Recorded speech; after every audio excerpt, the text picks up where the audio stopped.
Welcome. I'm Sebastian Mahfood, and you're listening to WCAT Radio, the on-air wing of En Route Books and Media, bringing you the dulcet sounds of Catholic wisdom. Well, welcome everybody. This is a special episode of the Examined Life with Phil, where here I'm going to be doing something on the resurrection of Christ. Seems appropriate to do a special for Easter on the resurrection of Christ. So what I'm actually going to be attempting to argue here is that not only can you believe that Christ was raised from the dead and be justified in that belief, it'd be reasonable that you believe so, I actually want to argue here that really the people who are going to claim that Christ wasn't raised from the dead, they have the weaker position. They have to come up with explanations as to why all these bizarre things in history just seem to line up perfectly and so on and so forth. So what I'm going to do here is make an argument that when you look at all the facts that history teaches us and use the proper methods of reasoning, which I'll go over and explain, the only really reasonable conclusion is that God really did raise Christ from the dead. So that's what I'm going to be going through here. I figured I'd give you a preview of where I'm going to end up. Not that anybody who knows me would, think I would end up anywhere differently, but that way there's some boring stuff at the start, so hopefully that'll give you the courage to slog through the boring, more technical parts which are necessary. As always, we have to do the hard work of baking and cooking the food before we can have the pleasure of enjoying eating the cookies and cake. So a large part of this is based off of a concept called inference to the best explanation. Now, inference to the best explanation is an idea that's very well accepted by philosophers and epistemologists, the people who study knowledge. And while they will debate some parts of it, the broad strokes of it are very, very well accepted. If you are at a philosophy conference and attempt to use inference to the best explanation, nobody's going to just say, you can't do that. You might be told you're doing it wrong, you got these details wrong, or no, that's not the best explanation, this is the best explanation, but nobody's really going to say, that's a bad method, how dare you use that? At least nobody who's informed and actually knows what they're talking about. Now, inference to the best explanation is a kind of a different type of reasoning than what you typically want to hear philosophers talk about. Usually, philosophers like to talk about deductive reasoning because it's so certain to be true, and I've used deductive reasoning a lot on this podcast. That's, a good deductive argument is, if A then B, A, so B. The conclusion necessarily follows from the premises. Whereas inference to the best explanation usually gets lumped in more with like induction or abduction. Induction is something where the conclusion isn't necessarily true, but is more than likely true. Then it gets a little more complicated than that, but that's loosely what it is. So that would be something like, if A, then probably B. A, so probably B. Now, abduction is where you typically find inference to the best explanation falling in. And really, it's one of the more common types of reasoning we actually use in our day-to-day lives. We just don't tend to think of it that way.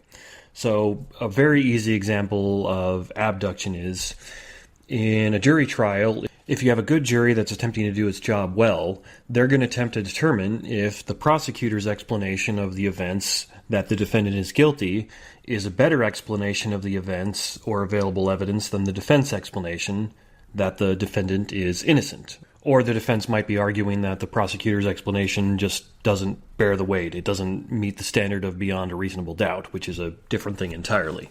Or instead, let's suppose you wanted to know why your friend Michael is angry at your other friend Jan. I guess that's a Office reference for people who remember that show.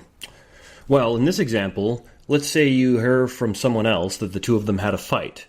Well, then you'd probably conclude that that fight is a good explanation for why Michael's angry. After all, that just seems to be on the face of it a much better explanation than, like, say, aliens manipulating Michael's brain, or supposing that he's just angry for no reason whatsoever, or say that the government shot him with a laser which affected his brain and made him angry, crazy things like that. The idea that the two of them had a fight, that just makes a whole lot more sense of the data you have. And now, well, you're probably not going to think about inference to the best explanation formally, like I'm going to try and get you to do here. That's, at a basic level, this example of the jury and Michael and Jan, that's really all it is. That's just what inference to the best explanation is. And we all do it all the time. When you're trying to figure out why something happened, you're probably using inference to the best explanation. It's a very common attempt at reasoning that we all do, and sometimes we get it right and sometimes we get it wrong. Now, part of the reason why it's more useful to do inference to the best explanation or abduction in a more formal sense that I'm going to go over here is that it enables us to see and explain things that we just could not do before. Just like a runner who really puts in time training and going over techniques and things along those lines, he can run better than someone who doesn't train to do so. So, formal analysis of inference to the best explanation can show us things and details that might otherwise escape us. Now, a large part of the technical aspects I'm using on inference to the best explanation here is based on an essay that the Wayne State philosopher Bruce Russell gave at a conference on epistemology in St. Louis about 2 years ago. I attended that, and what he did is he laid out some of the criteria for what a good explanation is. Now, I'll also, in the description of this episode, I'll put a link to a popular level article Russell wrote that explains what the different types of reasoning are, as well as the Stanford Encyclopedia of Philosophy's article on abduction, if you want to go much more in depth on this than is really necessary. So what Bruce Russell laid out is an acronym he called BUMPFS, that is BUMPFESS. And these are what he said the 8 criteria for what makes a good explanation. The first is background, that is, your explanation needs to fit with your available background information.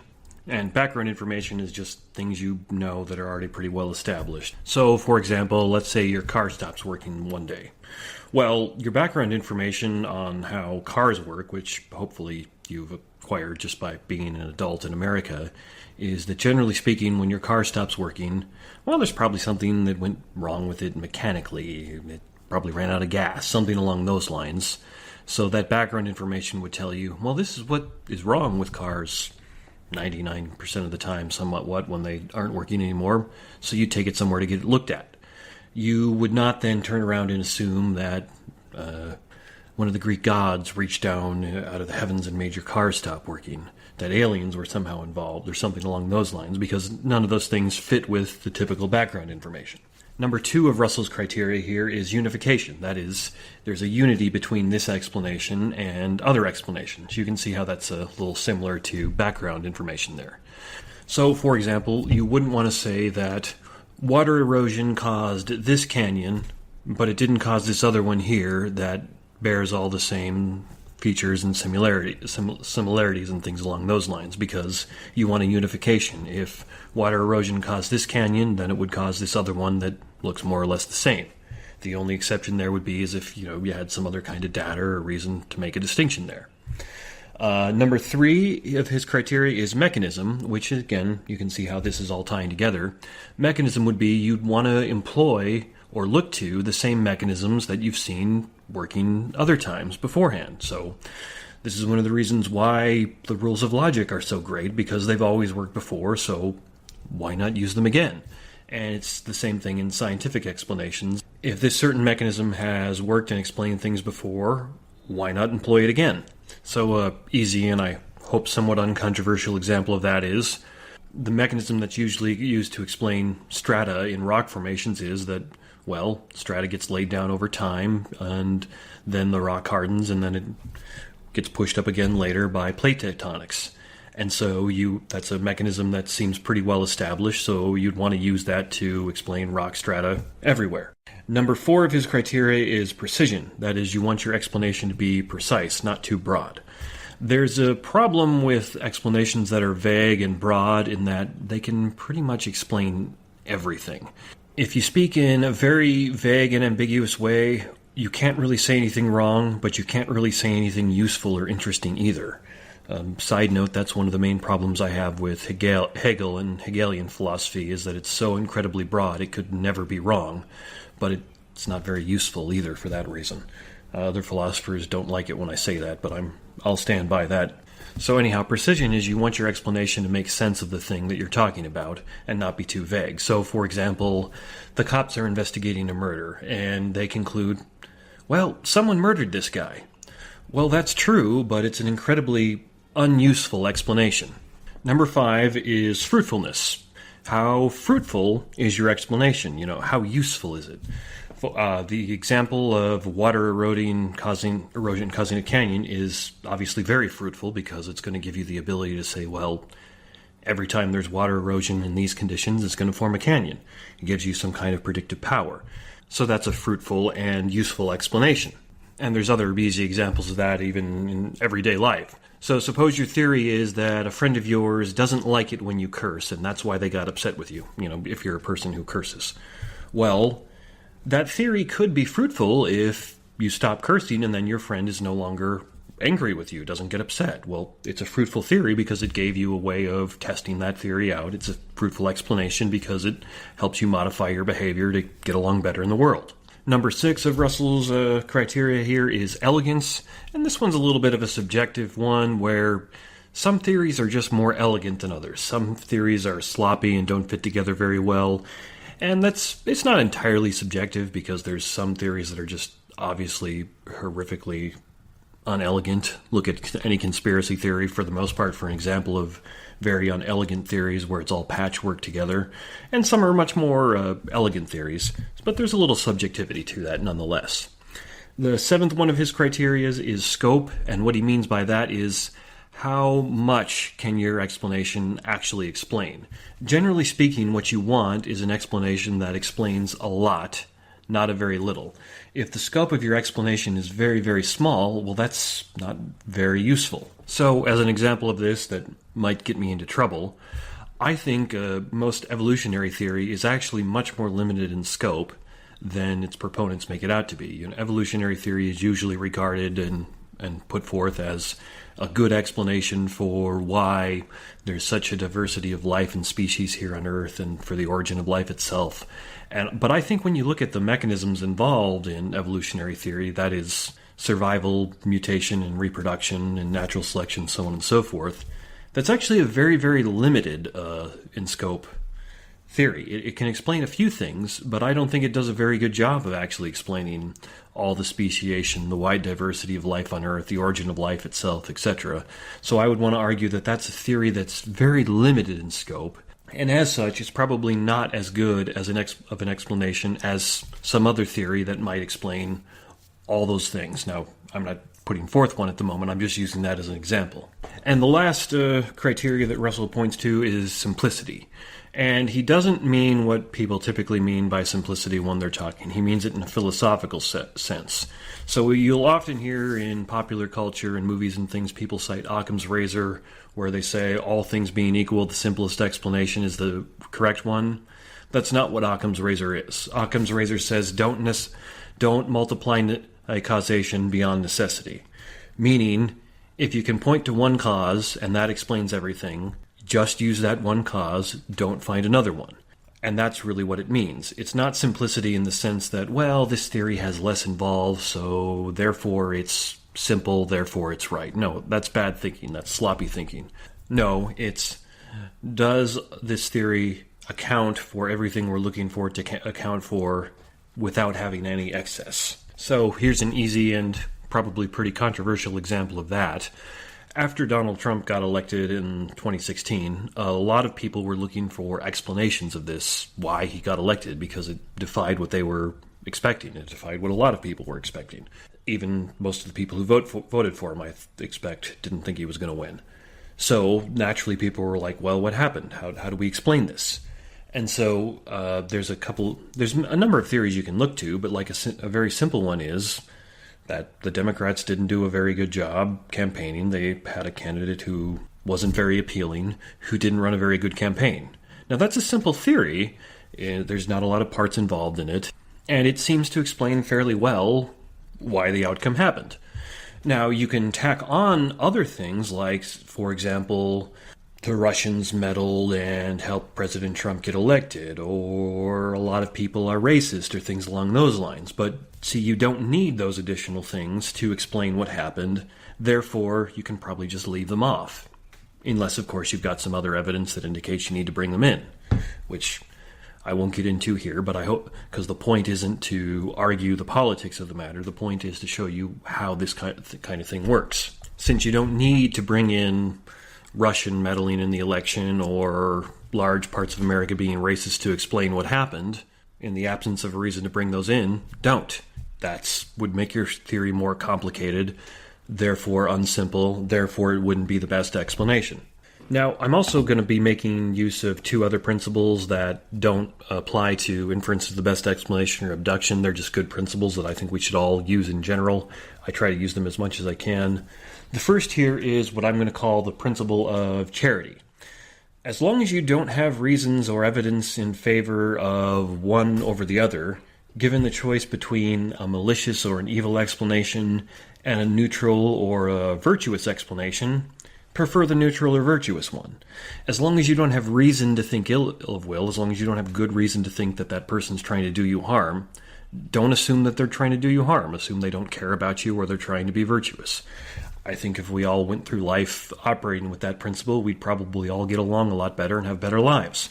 And similarly, I think we also need to make use of what Richard Swinburne has called the principle of testimony, which ties in very well with this, and that is, as long as you don't have a good reason to doubt them, just believe what people are telling you. Somebody comes up to you while you're inside a building and says, "It's raining outside." Well, as long as you don't have a good reason to doubt them, believe them when they say it's raining outside. If you look at your phone and the weather app says it's not raining, well, that might be a good reason to doubt them and investigate further, but absent something like that, believe what they're telling you. Now, I should add here, especially since we're going to be looking at what the Gospel authors and New Testament authors said about Christ, that this principle doesn't necessarily mean that people are always telling you the truth. That is, it means they are telling you what they believe to be the truth. At least you're assuming that they're telling you what they believe to be the truth. Just because someone tells you something's wrong doesn't mean he's lying to you or deceiving you. He could be mistaken. So a good way to apply this principle is, I'm giving this podcast now. I'm going to lay out a bunch of facts. You think one or more of them are wrong. Well, don't assume I'm lying to you. Assume I'm telling you what I believe is true, and I'm just mistaken. And that's a good way, I think, of applying that principle of testimony. In the absence of a reason to think someone's lying to you, assume they're telling you what they believe to be true. So you might have trouble keeping all 8 of Russell's criteria in your mind, so I'm going to simplify it for you a little bit. Really, what inference's best explanation is just saying what theory or idea, or possibly combination of theories, best explains all of the available facts and evidence you have, and also fits with all of your other available information and background data. So that's what inference is the best explanation is. What theory or idea has the most explanatory power and most explanatory scope? That is, it fits with all the available evidence and doesn't leave any evidence out. Easy, simple, and maybe somewhat less controversial example than Christ's resurrection is, look at how dating of the pyramids and the Sphinx happens. Now, Egyptologists are generally pretty settled on when the pyramids built, although fringe people claim otherwise. And generally speaking, from the study and research I've done anyway, it seems like more or less that the available evidence fits very well with the idea that the Egyptians built the pyramids around, I forget exactly what the time frame is, but anyhow, that they did it. Now, there's some unanswered questions, there's some iffy parts about the theory, like how they were actually able to accomplish this, and there's some legitimate questions people can bring up about this, but any other theories that you could postulate, at least the ones I'm aware of, leave you wanting evidence that isn't there. Like, a popular theory is that the pyramids were built long before the Egyptians. A previously unknown ancient civilization that predates the Egyptians built the pyramids, and then the Egyptians came along later and so to speak, refurbished the pyramids and kind of took credit for something that they didn't make.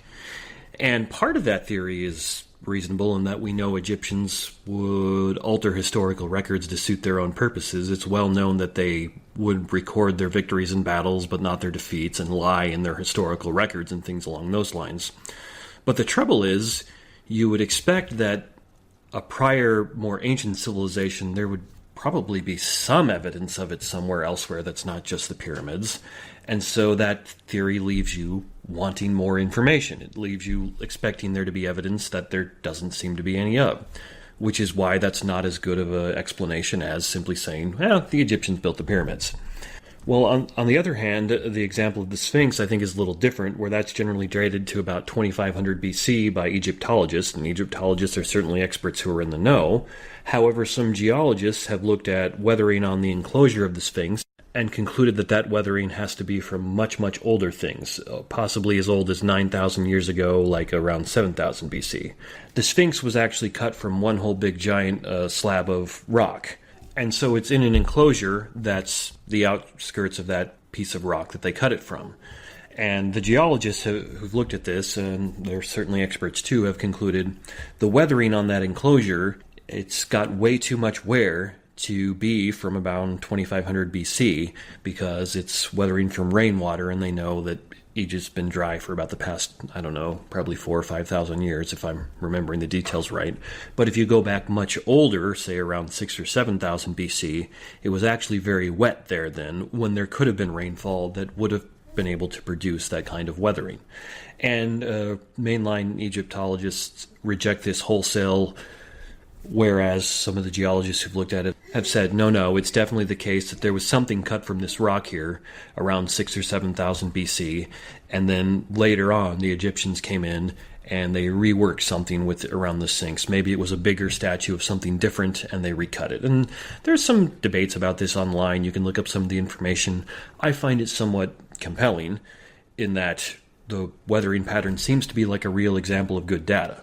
However, it falls to the same problem wherein, well, if an ancient civilization did this 7,000 or 8,000 years ago, you'd probably expect there to be some evidence of this, and there doesn't seem to be any evidence of that ancient civilization. There's no other records. There doesn't seem to be any other archaeological evidence of them. So, even though that theory's got some good data backing it, it's probably just not as good of an explanation because it leaves you wanting more evidence than you see. You see this same problem with virtually all conspiracy theories. For example, one time I was debating a guy who was arguing that 9/11 was an inside job in that the government, the U.S. government, had perpetrated it on its citizens.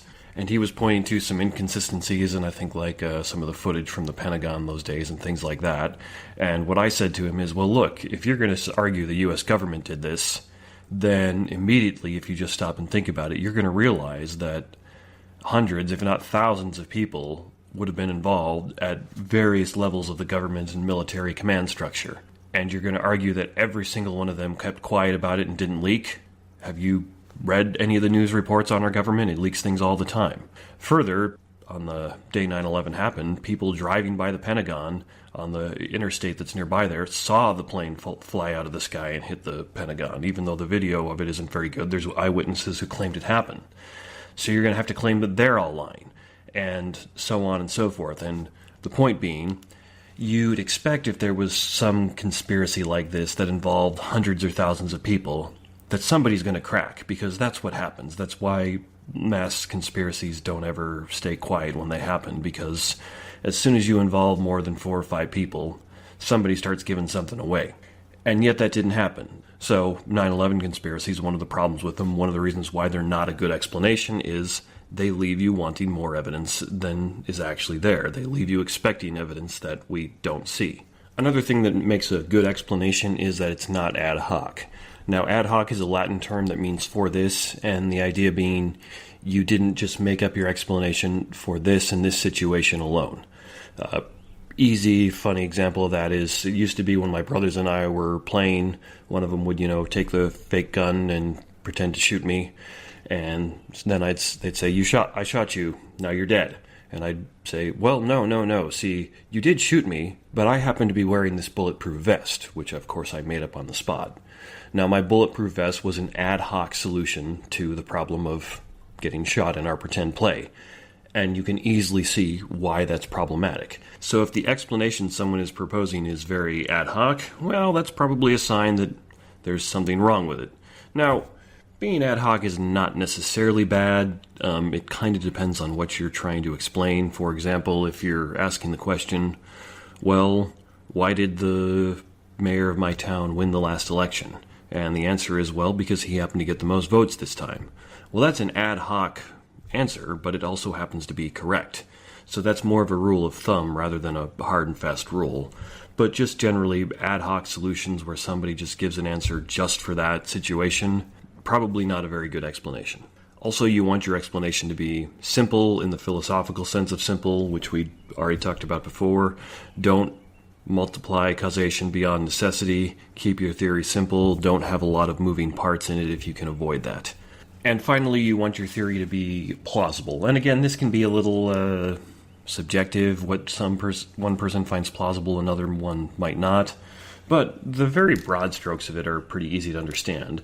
It's not incoherent in the sense of being contradictory. It doesn't self-contradict.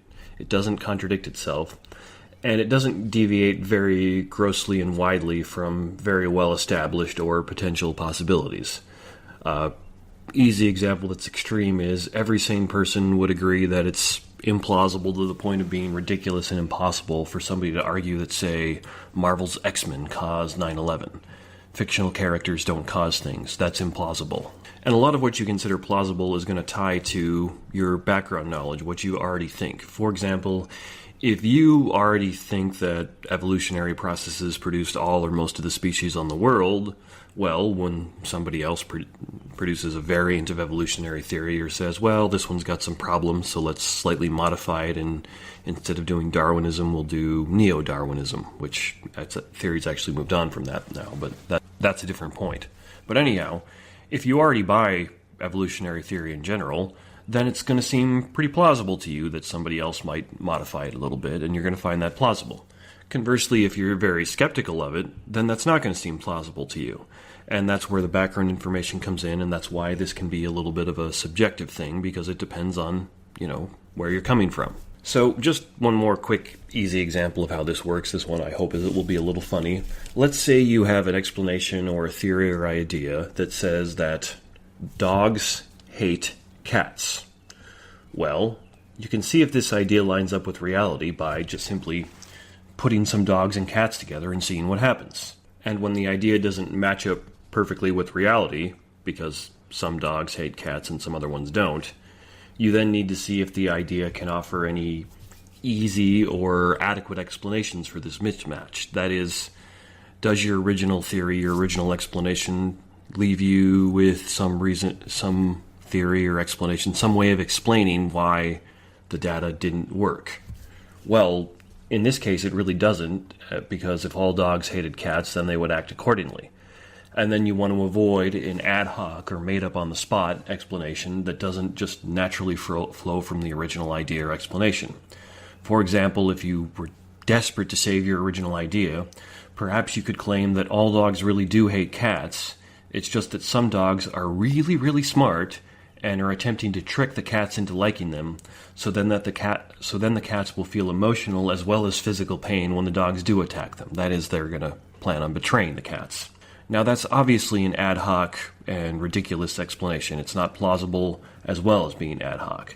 But if, in turn, your theory, your explanation has a way of naturally explaining the data that you do see, if there seems to be a way where your idea doesn't line up with reality, but then when you go look at the idea and look at the data, you can find some way of explaining it that naturally flows from the idea, then hey, that would work. So now, just before I get into the facts and data that need to be explained, that is, what I'm going to do now here is go through all the facts and data that we have about the historical Christ and what is it that scholars, both secular, Christian, and, well, there aren't any neutral scholars, but both secular and Christian have agreed upon, and say, well, these are the facts that any theory or explanation you want to give have to explain. But just before I do that, what I want to do is preemptively knock down a very common objection I hear whenever anybody brings up anything like this. And that is that often people claim that we are too far removed from Christ and events that surrounded his life to know much about him. After all, it happened 2,000 years ago, give or take. Everything we know about Christ is at best second or third-hand information. One person heard Christ's words, who told them to another person who wrote them down. Then those words were translated by another person and then translated again by several other people. We just can't know because we don't have good access to the information. And an objection like this is either something that's made in bad faith dishonestly, or the person who's making it is ignorant of how these things work. They haven't thought about it very much. Virtually everything that we know is second and third-hand information. Almost nothing that you've read in a textbook, no scientific claim that you make, etc., is something you've done yourself. Unless you've done the observations and experiments yourself, you can't then turn around and claim that, see, that's first-hand information. Back in episode 20, the first part of Peter Razor and I's discussion on Molinism, he mentioned something called the common sense realism of Thomas Reid, and he talked about that a little bit there, where almost everything that we know is known through testimony. So you can go back and listen to that if you want to hear that discussion. But just for example, let's say I read a book or an article where a scientist reports on the results of an experiment that proves something. Well, that's at best now secondhand information because I'm reading the scientist's account. When you watch a news report on the day's events, that's second, and actually in most cases third-hand information. That is, it's most usually third-hand information because there's a reporter who talked to people turning around and telling you about it. Much of what I'm saying here, that is, when you hear it, it becomes third-hand information. That is, I did the research and found sources of people who've looked at the information. They have the information firsthand. Now I organize it and give out that information in the podcast here. Now it's secondhand when I have it. But then when you get it, it becomes thirdhand. And if you think about this a little more, it's even further complicated by the fact that most of the sources I use, the philosophers and historians I read and so on, they don't have the information firsthand either. That is, they went through a very similar process to what I've done. Now, if we have to be uncertain about second and third-hand information, then most of us have to be pretty skeptical of most things that we just have to take for granted. I've never met my state's governor or my congressmen or senators. I only know who they are through second or third-hand information. But if I were to tell you that I'm skeptical that those people really are the governor or the congressman, you would think I'm being pretty foolish and be quite right to do so, even though I only know it through second and third-hand information. And further, textual criticism demonstrates that the Bible you're reading today was only translated once, and that's from the original language, Greek and Hebrew, and in a few small cases Aramaic, to the language you are now reading, which is probably English, because I'm speaking English. Modern translations of the Bible are produced from original languages and documents that date quite close to the originals, and if you want more details on this and how textual criticism works, go back and see episode 7 of the podcast called Some Reasons to Trust the Christmas Story. There I gave explanations for just how the science of textual criticism works and why we can be about 99% certain that we have the original text of the Old Testament to about 99% accuracy. Okay, so now that we've pushed our way through the a little bit more boring and tedious philosophical foundations of what inference to the best explanation is and how it works, now I can get into here the arguments for Christ's resurrection. Why is it the case that God raising Jesus from the dead really is the best explanation of the facts surrounding Christ's life and death, and all the other ones come up short? Well, that's what I'm going to show you here. So, first of all, there are some facts that are agreed upon about Christ's death by virtually everyone who studies these things. You can always find a fringe person who says something crazy, but you can always find a fringe person who says something crazy in every discipline, no matter where you look. I once heard of somebody who attempted to seriously argue that Christ was an alien and that in the miracle of feeding of the 5,000, extra bread and fish were handed down from a flying saucer. So there's fringe, crazy theories everywhere. Discount the fringe and look at what the majority of the experts in the field say, and you've probably got a good sense of what the field has to tell you there. So the first of these facts is the death of Christ. That is, Christ existed, and anyone who claims differently is being ignorant or foolish. The question of Christ's existence and death is not even seriously questioned by reputable historians and scholars. I think it was John Dominic Crossan who said that the death of Christ is the most certain thing we can say about him, that is his death by crucifixion. And obviously, if he died by crucifixion, then he existed prior to that. Now, Bart Ehrman, who is an agnostic or atheistic New Testament scholar and no friend to evangelical Christians, he says that Christ is the second best attested first-century Jew. The only one who fares better is the Jewish historian Josephus because, well, Josephus wrote history, so you'd expect him to be better attested. Second fact that's nearly universally attested is Christ's burial. It's multiply attested to in early independent sources like Matthew, Mark, Luke, John, and the letters of Paul. Now, if you're not familiar with how this study works, again, go back and look at episode 7 where I talk about textual criticism. But Matthew, Mark, Luke, John, and the letters of Paul are all independent sources. Even though they're all in the Bible, they were actually written by different people at different times, and then they were compiled together later in the Bible. And the reason this is important is one of the criteria historians try to look for is, well, is this particular event testified to by multiple people who are independent? That is, if multiple people all claim they saw the same thing, then we can be far more certain that it actually happened. And that's why pretty much all of them agree that Christ was buried in a tomb. A.T. Robinson has said that the burial of Christ is one of the earliest and best attested facts about Jesus. A third fact that is also nearly universally attested to is that Christ's tomb was later found empty by a group of his women followers. Matthew, Mark, and John have sources for this, and it's also mentioned in the sermons in Acts, which are typically thought to have been written by Luke, and Paul seems to allude to it in 1 Corinthians. So you have there 5 different sources all claiming the tomb was later found empty. Further, the fact that the Gospels record that women discovered the empty tomb is an important insight in this. William Lane Craig has said, "In patriarchal Jewish society, the testimony of women was not highly regarded. In fact, the Jewish historian Josephus says that women weren't even permitted to serve as witnesses in a Jewish court of law. Now, in light of this fact, how remarkable is it that it is women who are the discoverers of Christ's empty tomb? Any later legendary account would certainly have made male disciples like Peter and John discover the empty tomb. The fact that it is women rather than men who are the discoverers of the empty tomb is best explained by the fact that they were the chief witnesses to the fact of the empty tomb, and the gospel writers faithfully record what, for them, was an awkward and embarrassing fact." Craig's point here is that if the gospel writers and later Christians were simply making up the story of the empty tomb, they almost certainly would not have had women followers find the tomb. They would have had the disciples do it because that would have fit with their biases and preconceptions. And here's a short audio clip of the scholar Mike Licona talking about the empty tomb. What's the historical evidence we have that the tomb of Jesus was empty? Well, let me give you 3 primary reasons, 3 primary evidences for it. Number 1, we can call this the Jerusalem factor. Now, Jesus was executed here in Jerusalem and buried just outside the city walls.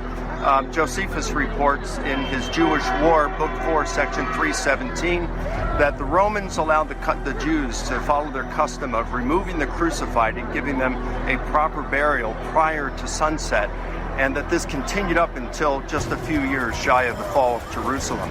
So Jesus would have been given a proper burial. He would have been removed from his cross and given a proper burial. So they would have known where Jesus was buried.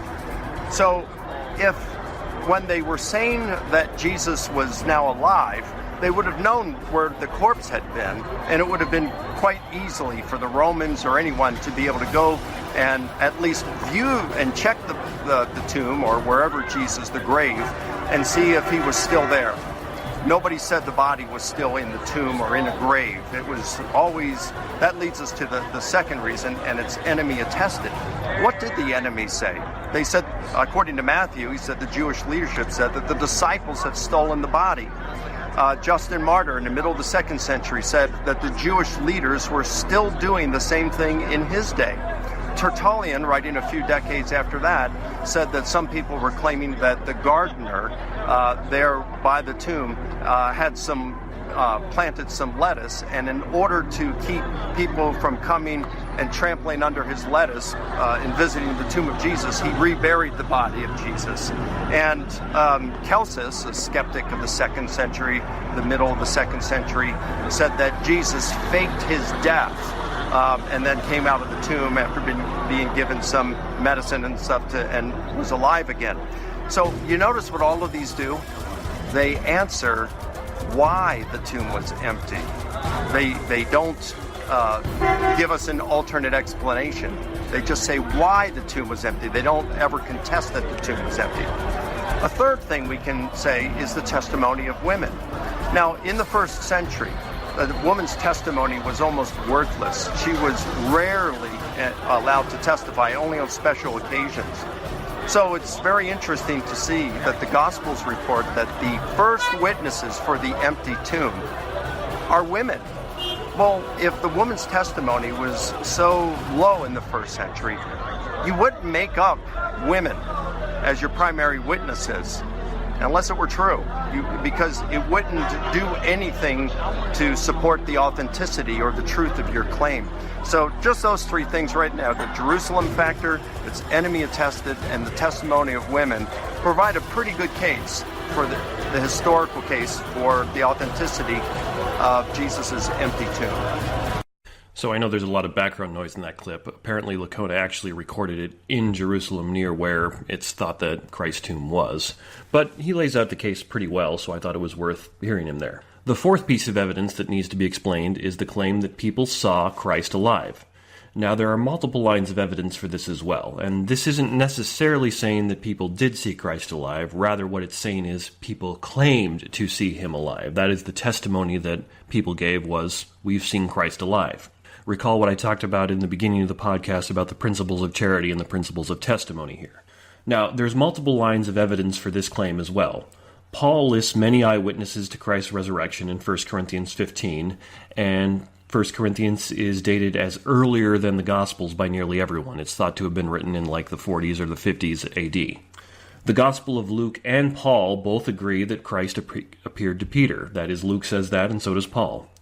And Luke, John, and Paul all agree that Christ appeared to the 11 surviving disciples, the 12 minus Judas. Christ's appearances to the women is recorded in Matthew and John. So you have multiple different claims about Christ appearing to different people in different situations and different times that are independently attested to by different sources. The evidence for this is so strong that Gerhard Ludermann, who thinks that only 5% of the sayings of Jesus are authentic and has argued that the historical evidence does not support the claims of Christianity, well, even he says, quote, "It may be taken as historically certain that Peter and the disciples had experiences after Jesus' death in which Jesus appeared to them as the risen Christ." He doesn't believe in Christianity, yet he still claims they saw something like a risen Christ, and I think he then turns and tries to explain it away as hallucinations. But the evidence is so strong that he just can't deny that, yeah, that's what they claimed, that's what happened. A fifth fact that needs to be explained here is the belief of Christ's disciples in his resurrection.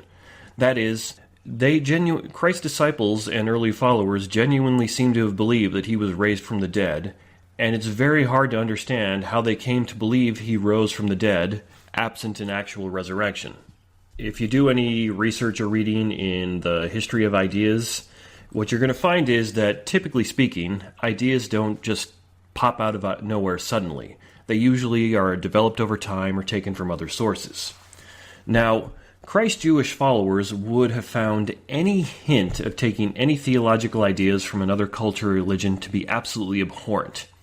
Contemporary U.S. society probably would have regarded the Jewish culture of the time as racist and xenophobic because they were so averse to anything non-Jewish. Meaning, if they had any hint of an idea that they were taking some type of an idea of a resurrection from, say, Egyptian culture or Babylonian culture or something else, they would have immediately backed away from that and said, no, that's abhorrent. Now, we know from history and other writings that the Jewish messianic expectation was of a conquering warrior king like King David. Christ certainly did not meet this expectation. He didn't raise armies, go out and kick butt and take names. Prior to Christ, the Jewish belief was that there would be a general resurrection of everyone at the end of time, but no resurrection prior to this. In fact, Martha speaks of this in John 11:24. Go read it. Now, but despite all this, Christ's disciples not only radically changed their theology, but they were so convinced of this change in theology of belief that at least some of them died for it. It's generally well established in church history and tradition that the 11 surviving apostles died martyrs' deaths for their faith. And I know some skeptics will cast aspersions on some of those stories, but at least some of them are almost certainly true, where some of these apostles gave up their lives for their faith. Now, people who are in the know aren't usually going to die for things that they know aren't true, or that they have cause to doubt. Often when I bring up this example, or other people bring it up, somebody will bring up the example of, well, look at, say, a Muslim terrorist. They die for what they think is true. And they do, but the point is here that the Muslim terrorist is not in the position to know if Muhammad really did receive the Quran from an angel and things along those lines, because they're removed from that fact. The disciples were in a position to know whether or not Christ's resurrection was true or false. If there had been something wrong with it, they almost certainly would have known. And yet, to the best of our knowledge, they all died martyrs' deaths for their faith. There is simply no record of any one of the Christ's disciples or first followers recanting and saying, no, this is wrong, we made it up, we made this mistake, and so on and so forth. It just isn't there. That's why N.T. Wright has said, I cannot explain the rise of early Christianity unless Jesus rose again, leaving an empty tomb behind him. Another fact, the sixth one that needs to be explained, is the conversion of Paul. Now, atheistic and skeptical New Testament scholars tend to be very skeptical of the Gospels, but with a couple of exceptions, they actually love Paul. That is, they pretty much agree that at least some of his letters are authentic, were written by this guy named Paul, and that the basic historical facts of Paul are just right. So Paul was as he said, Pharisee of Pharisee, who was running around persecuting the church, throwing Christ's followers into prison, and so on and so forth. And then suddenly he had a dramatic conversion experience where he claims that Christ literally appeared to him on earth and converted him.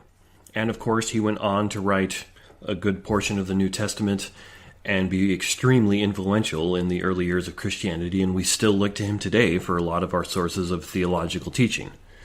So you need to explain how Paul was converted, because he went from a fierce enemy of early Christianity to one of its strongest and most influential proponents. So how does that happen?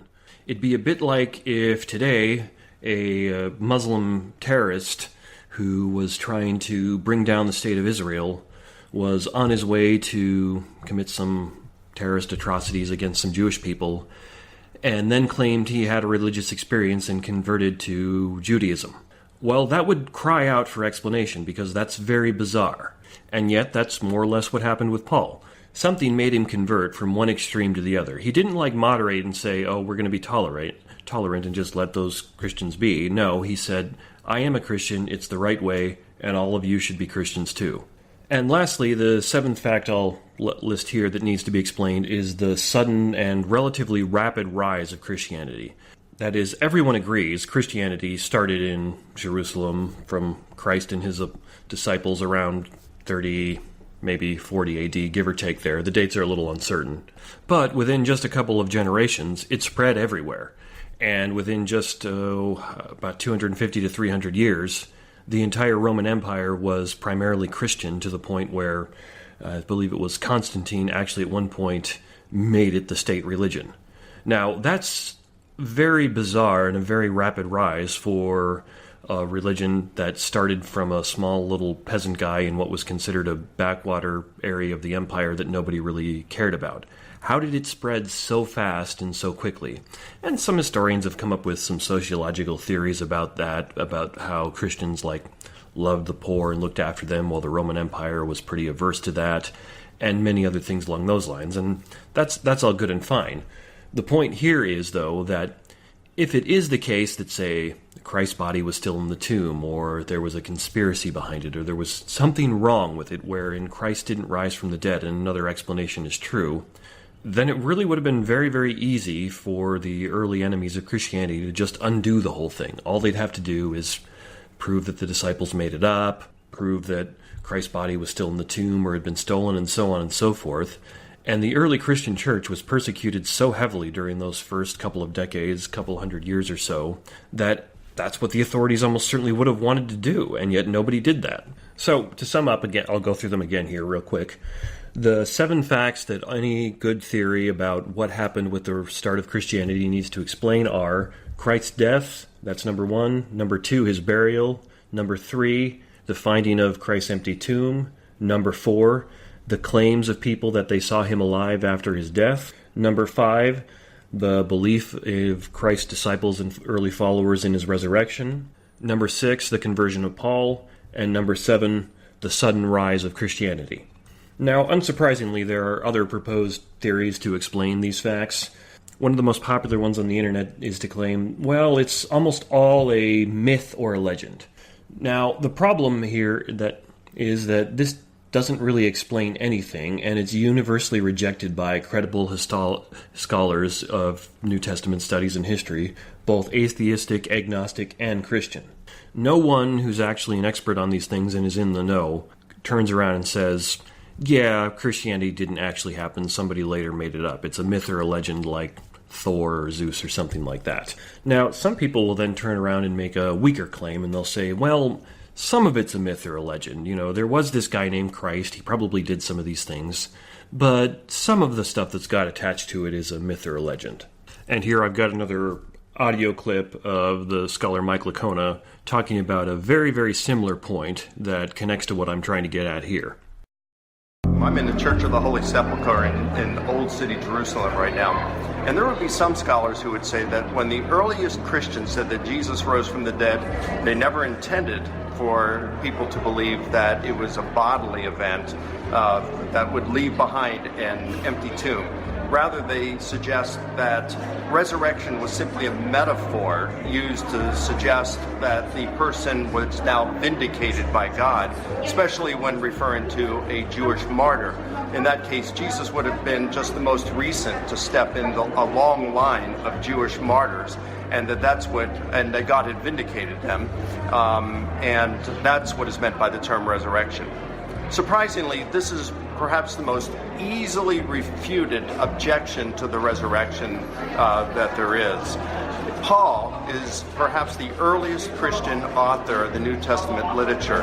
And in 1 Corinthians, which was written somewhere around between the year 50 and 55, within 20 to 25 years of Jesus' crucifixion.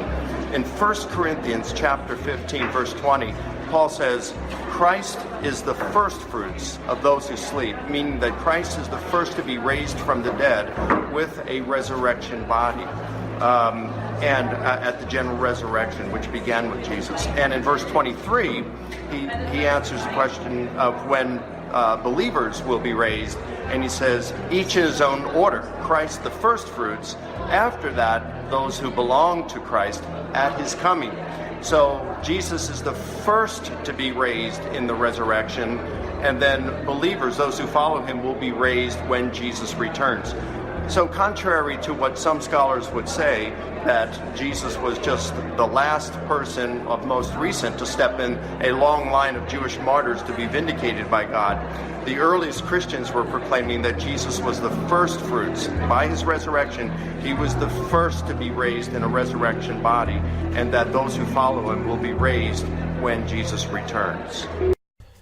And so, Licona was talking about another explanation that tries to get around the resurrection by claiming, oh, that's not what the original followers of Christ claimed. That's not what the original Christians meant. The counter he used is actually a good counter to this claim that, well, some of it's a myth or a legend, which is, well, okay, suppose I just give the skeptic or the critic this claim that some aspects of early Christianity got mythologized or are legendary. Well, the best attested evidence we have for any part of it tends to come from that 1 Corinthians passage he used, and that claims that Christ was raised from the dead. Full stop.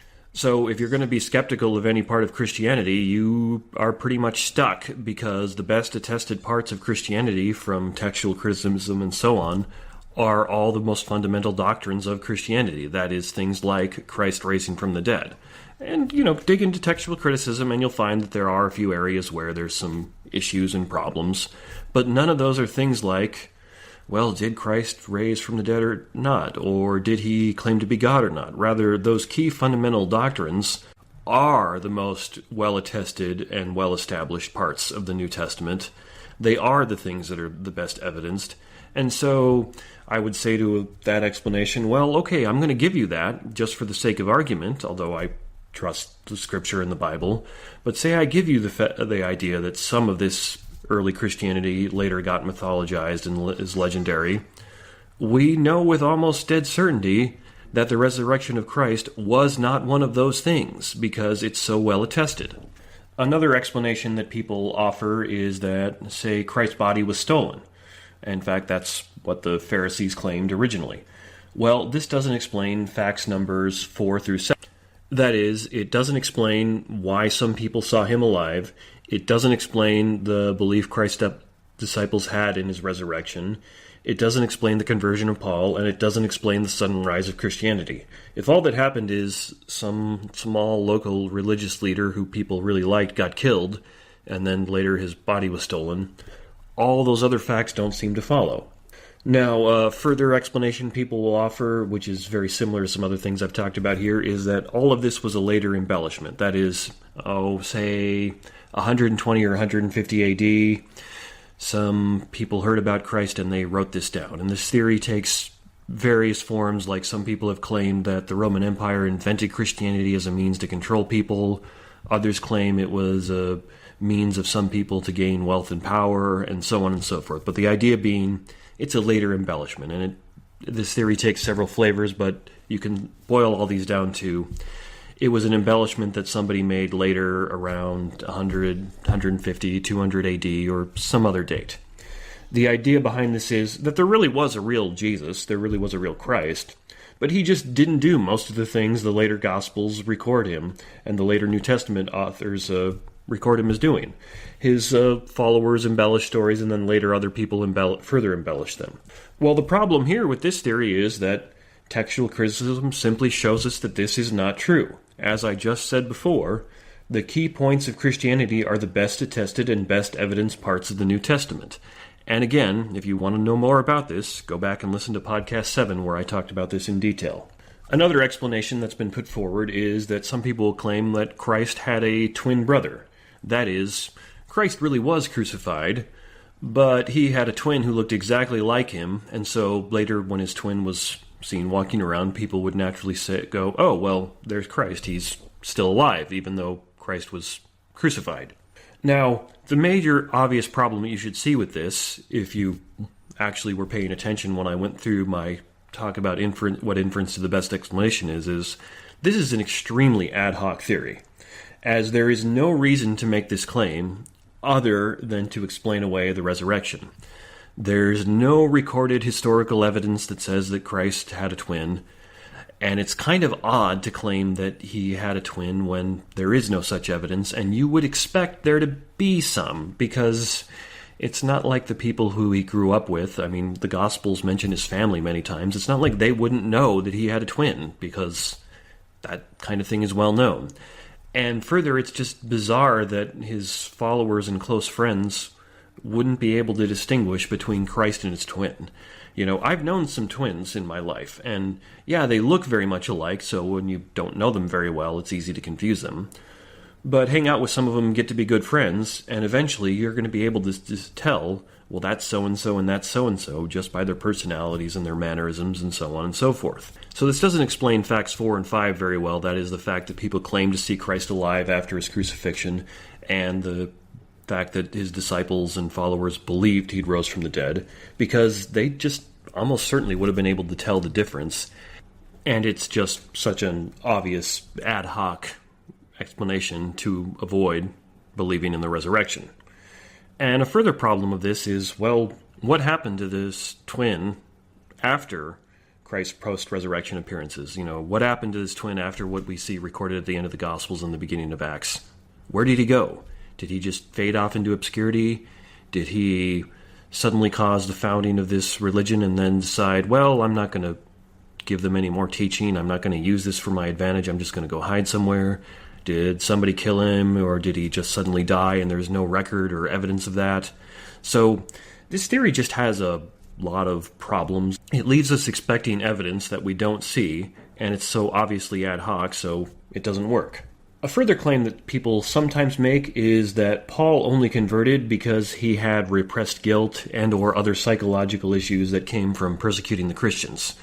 And the basic idea here is that Paul was doing something morally wrong by going around persecuting the Christians prior to his conversion, and pretty much everybody would agree with that. At least every sane and moral person would say, yeah, he was doing something wrong. And so the idea is that he was accumulating guilt and repressing that guilt, and eventually that guilt burst forth in a hallucination that where he thought he saw the risen Christ, and that caused him to convert, but he didn't. It was really a hallucination brought about by the guilt, and so on and so forth. And I'm not a psychologist and I'm not an expert in that field, but my understanding is that things like that sometimes rarely happen in psychology. Like if you have some type of disorders that you can hallucinate in similar manners to these. I think like some schizophrenics might hallucinate in those ways. I could be wrong about that. If I am, write in and correct me. But anyhow, that's not like completely outside the realm of possibility.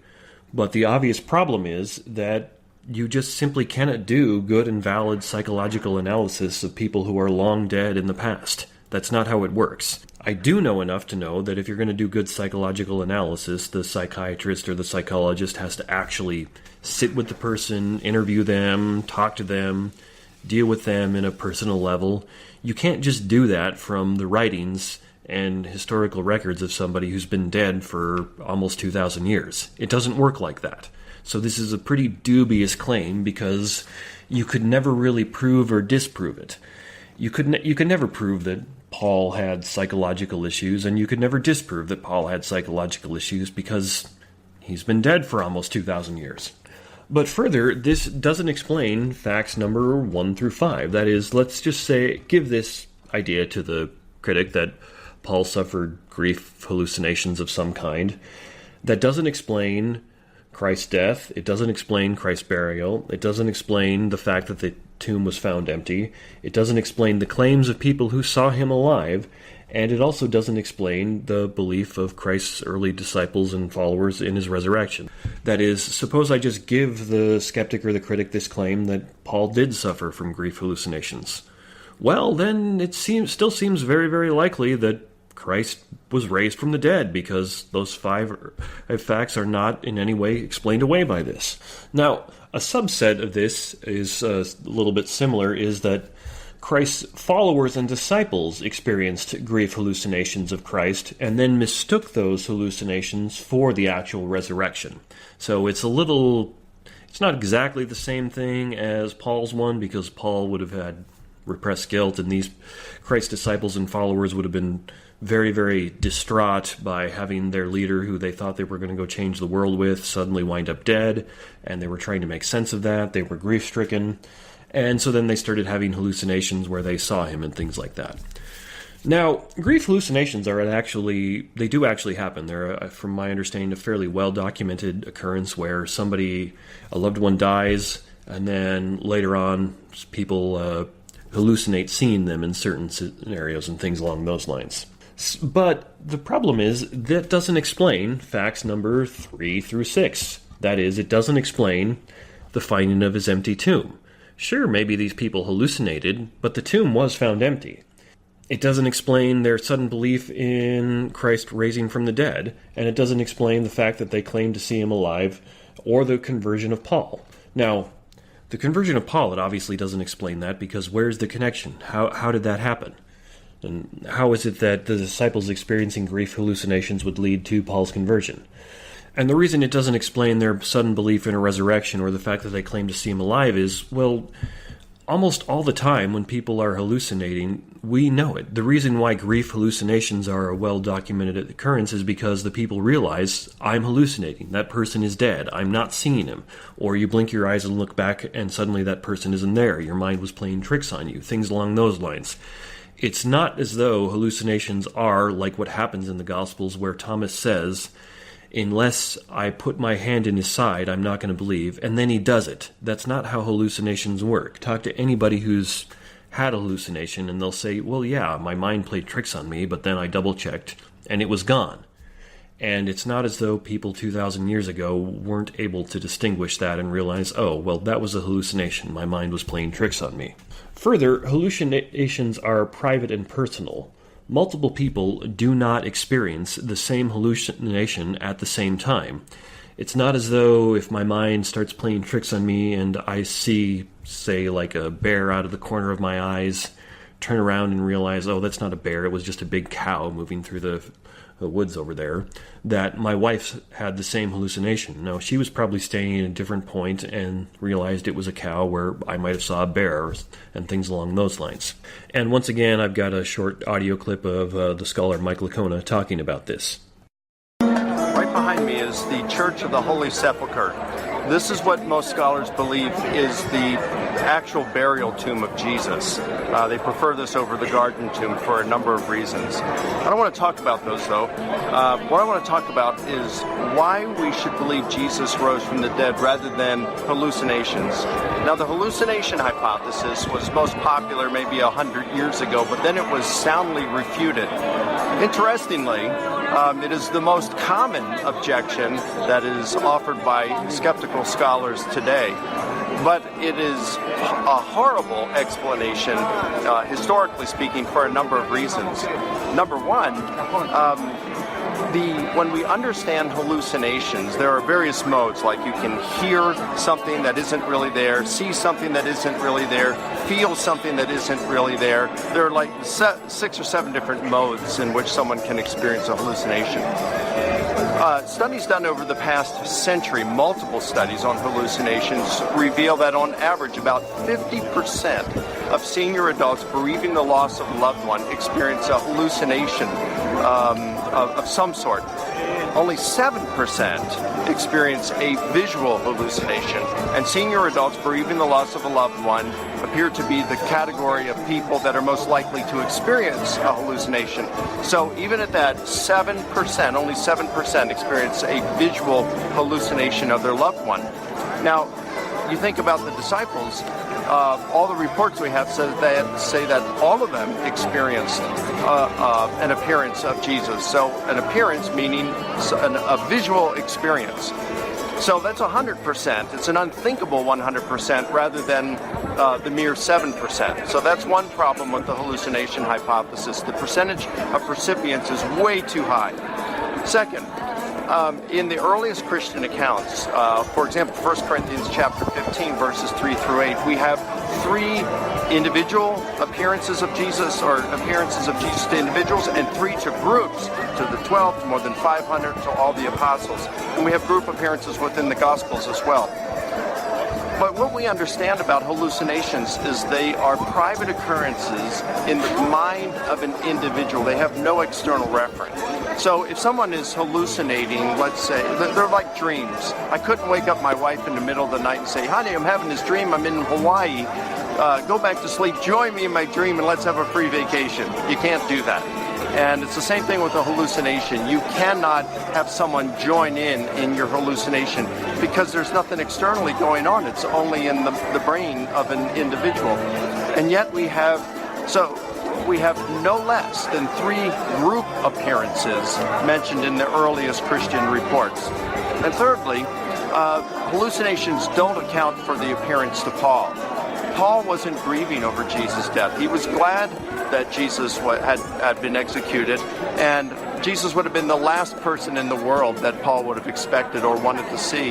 And yet he experienced what he thought was an appearance of the risen Jesus to him. And then I can also say that if the tomb was actually empty, hallucinations wouldn't account for how the tomb became empty. So these are just a number of reasons why the hallucination hypothesis makes a horrible hypothesis in terms of its historical value. So I've never been to the Church of the Holy Sepulchre, but it sounds like they play a loud Middle Eastern sounding music there, and that's relatively unfortunate. But nonetheless, I kept using those clips from Dr. Licona because he just summarizes the key points so well, so I think it's worth muddling through some of the background quality of the audio there. So those 6 alternate theories, which were, again, it's all a myth or a legend, some of it's a myth or a legend, the body was stolen, it's all later embellishment, Christ had a twin, or Paul only converted because he had repressed guilt and other psychological issues, and Christ's followers experienced grief hallucinations of Christ and mistook those for an actual resurrection. Well, I guess that's actually 7 alternate theories, not 6. Anyhow, those are what I would say the most common, plausible, and reasonable alternate explanations that have been offered as to how these historical facts came about. How is it that Christ was crucified, he was buried, then later his tomb was found empty? Many people claim to see him alive. His disciples and early followers came to believe in a resurrection, that Paul was converted, and then there was a sudden and relatively rapid rise of Christianity shortly thereafter. You can certainly find even crazier explanations if you look on the internet, because there's always something crazy to find on the internet. And sometimes you'll find people who try and, say, piecemeal these explanations together. So they'll claim that Paul suffered repressed guilt and the disciples experienced grief hallucinations, and so on and so forth. Now, the trouble with piecemealing these explanations together is as soon as you start doing that, then your explanation is no longer simple. So, what are the odds that Paul repressed guilt so much to the degree that he had a hallucination of a risen Christ and caused him to convert, and that the disciples and earlier followers of Christ experienced grief hallucinations that they all saw together multiple times? Well, that's got to be infinitesimally low. Any one of those things by itself is very unlikely, probably extremely unlikely to the point of almost being impossible. Put them together, and the odds don't get better. They get worse, much worse. That's one of the reasons why in Inference to the Best Explanation you want to prefer simple explanations as opposed to complex ones, because the more complex it gets, the more places it has to go wrong. The odds get worse. For an example of that, recall back in episode 11 where I talked about how we should address poverty and so on and so forth in this country, that one of the key problems with using the government is that the more complicated a system gets, the more places there is for it to break down and go wrong. And it's the same thing with Inference to the Best Explanation. The more complicated your explanation gets, the more chances it has to go wrong. And so all 7 of these facts are widely and nearly universally agreed upon by experts in the subject matter, that is, historians, New Testament scholars, theologians, and so on. And these are people from all stripes: atheistic, theistic, skeptical, secular, agnostic. It's people from various religions, if they do believe in God, such as Jewish and Christian, and from various Christian sects like evangelical, Catholic, Orthodox, and so on. Essentially, what you can say is, if you can say anything true about history in the past and about Christ and about Christianity, you can say that these 7 facts are true. And if you want to doubt these 7 facts, then you have to be doubting pretty much everything that's ever been recorded in history. Refer back to that objection about second and third-hand information that I referenced earlier if you're curious about that. So any explanation you're going to offer has to give an account of these 7 facts. And my point here is, the only explanation that actually makes a good account of these 7 facts is that God raised Jesus from the dead. That explains perfectly why the tomb was found empty. It explains why the disciples and Christ's followers saw him alive after his crucifixion. It explains why they suddenly came to believe in Christ's resurrection from the dead, even though they had many preconceptions and biases against that. It explains why Paul was converted. It explains why there was a rapid rise in Christianity. It explains why the authorities and other people who wanted to clamp down on Christianity and stamp it out were never able to do so, because there wasn't a body for them to find. There wasn't a conspiracy for them to uncover. There wasn't deception going on. It explains why the disciples and Christ's followers were martyred, at least most of them were, for their faith. It explains why Christianity survived and even thrived under persecution for the first several generations / couple of hundred years until it became the dominant religion in Europe and the Middle East. It doesn't leave us expecting more evidence than there is. It's not as though this theory that Christ was raised from the dead postulates odd things that we just don't see or expect. In fact, more or less what you would expect if a religious leader from a small backwater place of the Roman Empire that nobody cared about at that particular time, if he was raised from the dead, the evidence you see is exactly what you would expect. The people who were around him were claiming about this, they wrote about it, and then a couple generations later, when the religion became popular, people went back to that area and looked for the sites and the key things, and so on and so forth. That's why the Church of the Holy Sepulchre is there today, because I remember right, it was, I think, Constantine's mother who went there when Christianity was the dominant religion and tried to find Christ's tomb and got that church founded there. So the evidence that we do see is actually pretty much what you would expect if that actually happened. Now, it's a simple theory in that the causation of it is very simple. There aren't complex parts. There isn't a lot of causation involved. All you have to claim is God raised Jesus from the dead. It's not ad hoc in the sense that nobody, at least nobody currently, made it up to explain these facts. Rather, it's been what the original claim of Christ's followers and disciples has been for the last 2,000 years. You can't claim it's ad hoc because nobody's making it up to just explain away these facts.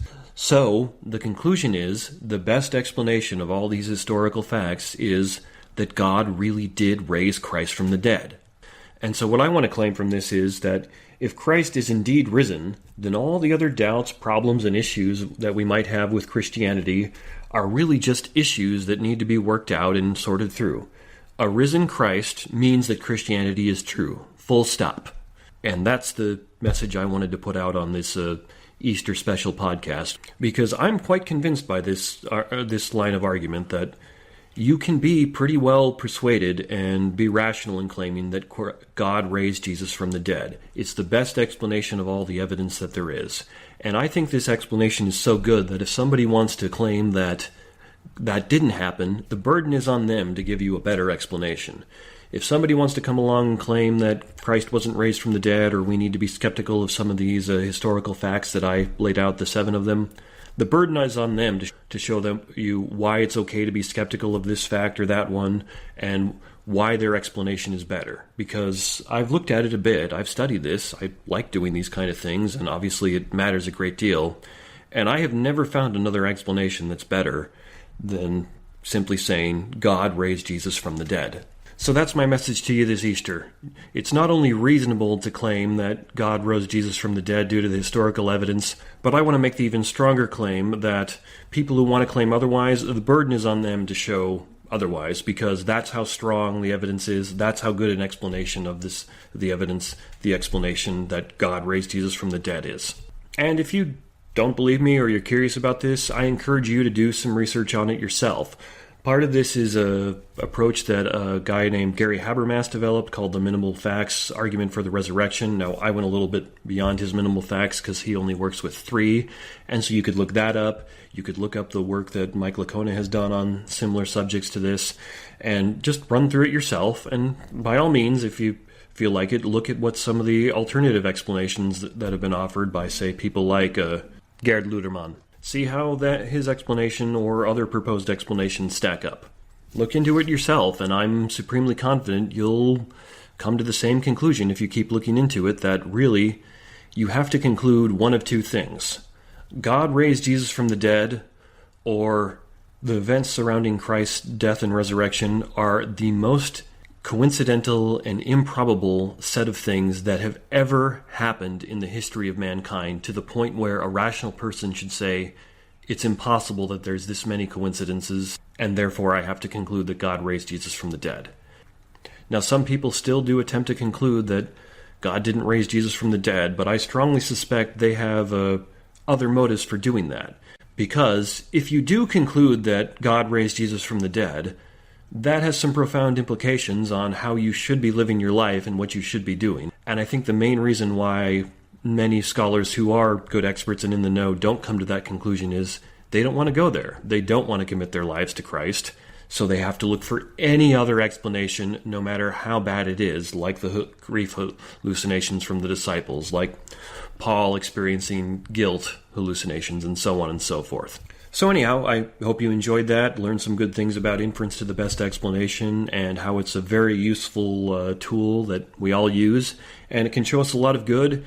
And I hope if you weren't convinced at the start that I've convinced you that it is perfectly reasonable, rational, and the best position you can take to say, God raised Jesus from the dead. So now, as always, write in and tell me what you think.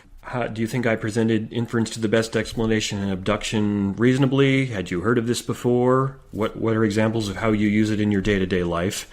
And also, what do you think about this approach to arguing for Christ's resurrection? Do you think it's great? Do you think it doesn't work? Do you think I went off the ground somewhere? Were you convinced and persuaded by my wonderful argument? Well, I hope so, because I think it's a wonderful argument. Write in and let me know what you think. You can always reach me at theexaminedlifewithphil@gmail.com.